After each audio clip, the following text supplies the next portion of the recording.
So, good morning, everyone. Welcome to Comcast 14. And what we're talking about today is the Conflict Avoidance Pledge. Now, we're very lucky. We have with us two experts from the industry in alternative dispute resolution and improved contract management. So, we've got Martin Burns and we've got Alec Kowalski. What I would like to just introduce is the fact that the Environment Agency themselves have signed up to the Conflict Avoidance Pledge. We are currently bronze members, but we recognise the importance of this, and we are working together to achieve silver or gold. And obviously what we would encourage is as many of our suppliers to also take that step as well. So over to you, Martin and Alec. Really want to hear that conversation that you're going to have about this very interesting subject. So good morning, everybody. So my name is Alec Kowalski. I'm a Senior Associate Project Manager at Mark McDonald. My background is I'm a Chartered Civil Engineer of some 25 years or so in the industry. I also have an MSc in Construction Law and Dispute Resolution, and I'm a member of the Chartered Institute of Arbitrators. Martin. Hello, Alec. Good to see you again. Martin Burns. I'm Head of ADR Research and Development at RICS. I've worked for RICS. Next month will be 35 years. I'm qualified as a barrister at that time, also trained as an arbitrator, mediator, adjudicator in my career at RICS. And I've spent my whole career trying to encourage people to resolve disputes without going to court, and more so to try and avoid them in the first place.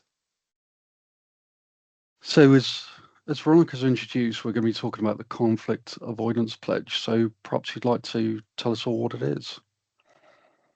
Well, the Conflict Avoidance Pledge, Alec, is it's a commitment. It's a commitment that individuals, businesses, organizations make to try and work collaboratively to try and avoid unnecessary conflict and disputes. You know, we're all human, we can't agree on everything, but the construction industry, and you'll know this because you've got a lot of experience in the construction industry, has a bad reputation for conflicts and disputes. And so what happened is about 8 or 9 years ago, a small group comprising of people from the Royal Institution of Chartered Surveyors, my employer was me, the Chartered Institute of Arbitrators, REBA, the architects, the Institute of Civil Engineers, and a couple of industry bodies, Transport for London, Network Rail, got together and said, look, you know, we feel that there's a need to try and change the way the industry approaches conflict and disputes. And we need to try and help the industry find a way to avoid unnecessary costs and the pain of disputes. You know, disputes cost the industry billions, you know, globally each year. And there was a survey by HKA, the Crooks Report on global disputes. I recommend you have a look at that because it's a fascinating read. But it also talks about, in the survey of 200 odd projects, cumulative delays as a result of disputes amounted to nearly 1,000 years. It's a huge problem. It's amazing, isn't it? And so this coalition got together, and one of the first things it decided it would do is to try and develop a pledge which organizations, as saying businesses and even individuals, can sign up to, which would commit them to avoiding and managing conflict much better. And the pledge was launched formally in 2018 and has thus far been signed by nearly 600 businesses, large and small, mainly in the UK, but now starting to expand outside the UK as well. And has a number of levels. Bronze means you've signed it, you've made the commitment, you get the badge. But like the Environment Agency, those who've signed it then start to work through to silver and gold. And what that does is different levels of demonstrating that not only are you signing it and saying that you're committed, but you're actually doing it in action as well. So I think if I just talk through my experience of conflict and dispute resolution, and we can see sort of the importance of this. I've got a couple of examples, and one of them was we couldn't agree on. It was actually the quantum of a compensation event, and the contractor put forward a figure that I was adamant was incorrect. And I did my own assessment as the C project manager, and they actually took us to adjudication on the matter. And as you've described the pledge, you've said quite rightly, oh, we come into conflict or something, and it sounds, relatively gentle. Oh, we've got a little disagreement. I think what happens is though it actually got quite sort of bitter, and everybody got quite entrenched, and we were going to adjudication, so it wasn't the full court case, in front of a judge kind of thing. It was still meant to be this sort of light touch, swift process, but it was still quite bitter. And one of the issues that I had quite personally was you've got this dispute, it's ongoing, it's gone to adjudication. Now the idea is you keep the rest of the project going in parallel. And it's really quite difficult to sit across the desk from the contractors, or in their case, these CPM, and continue the project in an amicable, professional way when you've got this quite bitter dispute running along in parallel that you are feeding into, providing information for, and giving your views and so on and so on. So I think even if we just take the concept of it, conflict avoidance, like let's not even go there. Let's not even get into dispute, because we use the word dispute as, oh, we've got a disagreement, but it's actually really quite difficult to manage, and it's really quite detrimental to things like your mental health. And why would you want to work on a project where you're having a massive argument with somebody? It's so I think the whole concept of the pledge is really important. Yeah, you've touched on so many things there that the coalition has discussed. And by the way, I mentioned the coalition with those 6 groups. It has expanded now. There's over 100 organisations a part of this, and they see the same thing. Like they're saying, well, there's more to avoiding disputes than just trying to save money or save time, because that adversarial nature, it's not good. The whole language of construction is about winning and losing, us and them. And when you get into that situation where you have an adversarial process like adjudication, inevitably a number of things happen. And one of them is this emotional stress that it puts those protagonists under. The people like you are at the coalface who are trying to deal with it. And it's not a nice place to be. And if you're involved in a long-term contract, if there's a long-term relationship, that maybe is a project that's going on for some years, it's not nice at the early stages to be involved in a dispute where it's the whole atmosphere is just not nice. You're not getting on with each other. And so the coalition itself, and the whole idea behind the pledge as well, is to try and encourage behaviours, to encourage techniques and measures that try and prevent the situation where you get into a dispute and the world drops out for you. You're just having a real bad time of it. There's no magic bullet.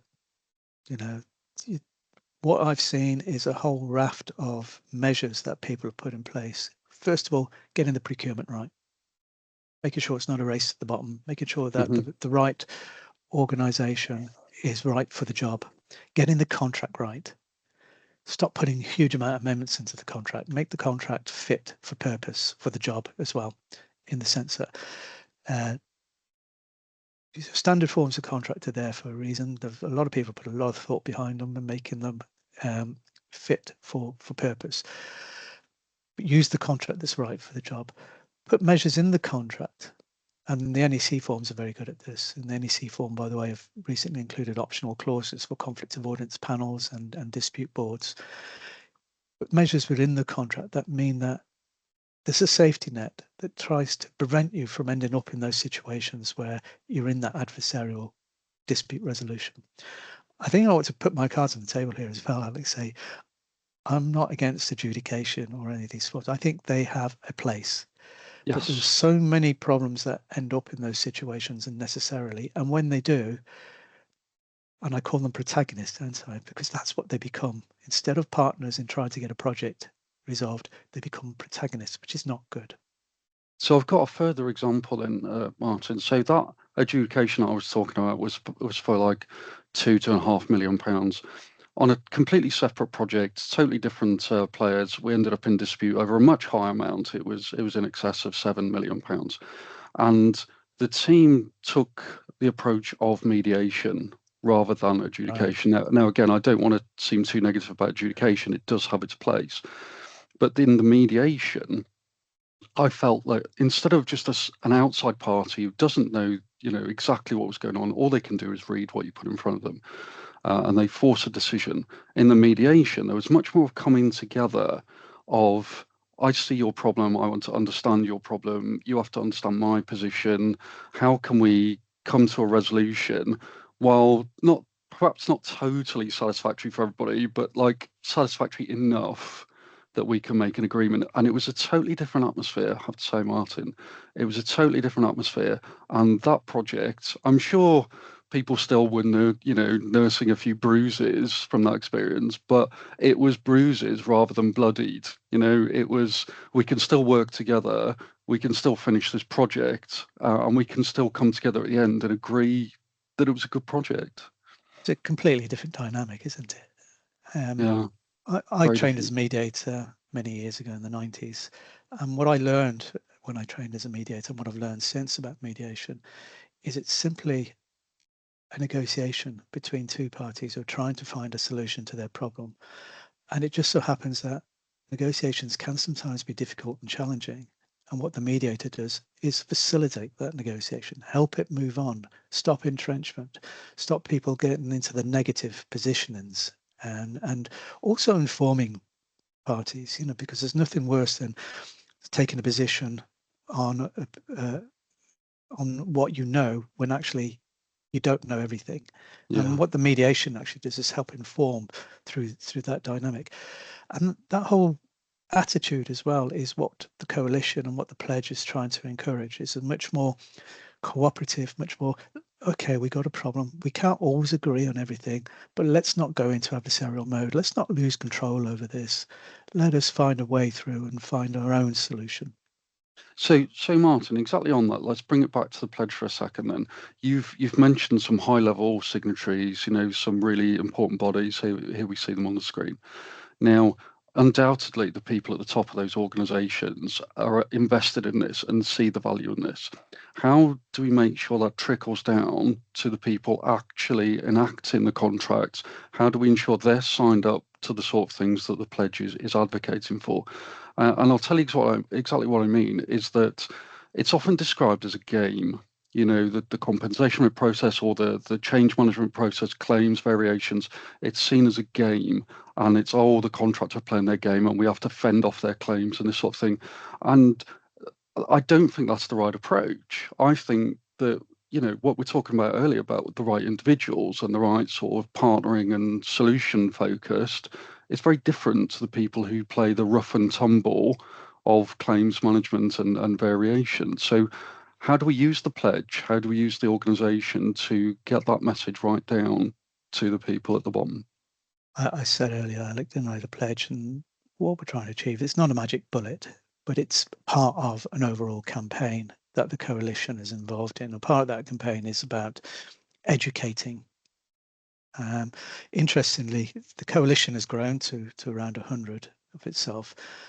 The signatories to the pledge is somewhere close to 600, and that includes right across the supply chain. So it's not just the big names, it's there's some SMEs in there as well, quite a lot of SMEs and individuals as well. What the coalition is also looking at is how can we help and educate and change. One of the guys on the coalition, I won't embarrass him here by mentioning his name, but he's a very senior guy in the rail industry. And right at the very start, he said to me, in terms of ambition, we want to change the industry, fundamentally change the industry, and not just, on a facile level, but to really change the way right across the supply chain, the whole approach in terms of relationship management, in terms of contracting, in terms of how to deal openly and honestly with differences of opinion. It's an ongoing thing. We've moved a long way since the first day, since the pledge was launched back in 2018, when we had, I think, about 20 signatories, and we're now in the 600s. but there's a lot more to do, and it's about education. It's about giving the people the tools as well.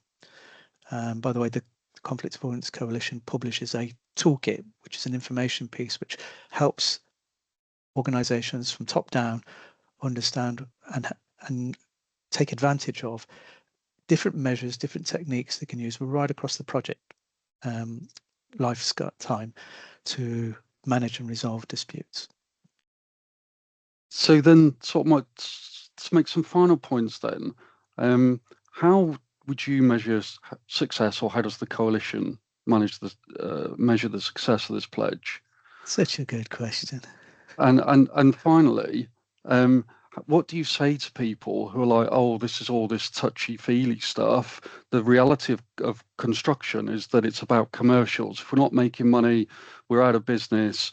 It's a commercial world, and this is the reality of the commercial world. How would you answer those two things? The last one first then, is that deep ingrained attitude that you've just described there is the attitude we're trying to change. Because it's wrong, just because this is the way we've done it so long doesn't mean it's right. It's wrong. And that's what the coalition has tried to do, trying to change those attitudes, trying to change those behaviors, because it's much better if employers work with contractors, that they work with a view that the contractor has to make a profit. They're there to make a profit. The contractor needs to understand that the employer wants the project delivered on time and on budget, and that working collaboratively, they can achieve both without having a big bun fight about it. In terms of measuring success, we started this coalition out with a meeting at the ICE back in 2018, I think it was, and we were trying to, we knew that between us, we were hugely ambitious to try and change the way the industry moved, but we weren't sure what to do. And the pledge was the first product, if you like, to come out of the coalition. You move on to now 7 years later, and we see that there's huge government support for the pledge. The pledge is embedded into government policy. It's part of the construction playbook. It's mentioned in policy notes in the construction by the construction minister in Scotland. It's mentioned by the Cardiff Assembly. It's been signed by government entities in Northern Ireland. It is part of government policy now to push the pledge. That coalition of itself, we started with those 6 organisations, now 100, includes Environment Agency, includes a lot of businesses, not just, big names, but small guys as well. The number of people who signed the pledge, when it was launched, 18-20 organisations that signed it. Now it's close to 600, and it's growing. The coalition is developing its own website now. So RSS has been hosting the pledge, hosting the signatories of the pledge and all the information. But that's because, we volunteered to do that back in the day. Now the coalition has got a life of its own. It's going to have its own website, which is going to be launched this month. I mentioned earlier the NEC contract. The NEC contract has incorporated optional clauses, W1 and W2, which are about conflict avoidance and conflict management. So these are all incremental, if you like, but they're all measures of success and how far we've come. We've still got a lot to do. We had a big conference in October last year, hosted by the Houses of Parliament. Sir John Armitt keynoted it. We could have filled that room 4 or 5 times over, because the level of interest in the time that the coalition has been up and running has grown and grown and grown. So I guess it's kind of incumbent on us all to spread the word and to live the pledge. It's not just words, It's not just a signature, it's about how we conduct ourselves every day on our projects and lead by example. Well said. Yeah, couldn't agree more. And I don't think we can say anything else. I mean, I think that the thing is, it's such a pleasure to listen to the two of you having this really important conversation. But I think you've captured it all there. So thank you so much, and I could listen to you all day. Thank you, Veronica, and thank you again, Alex. Good to see you again.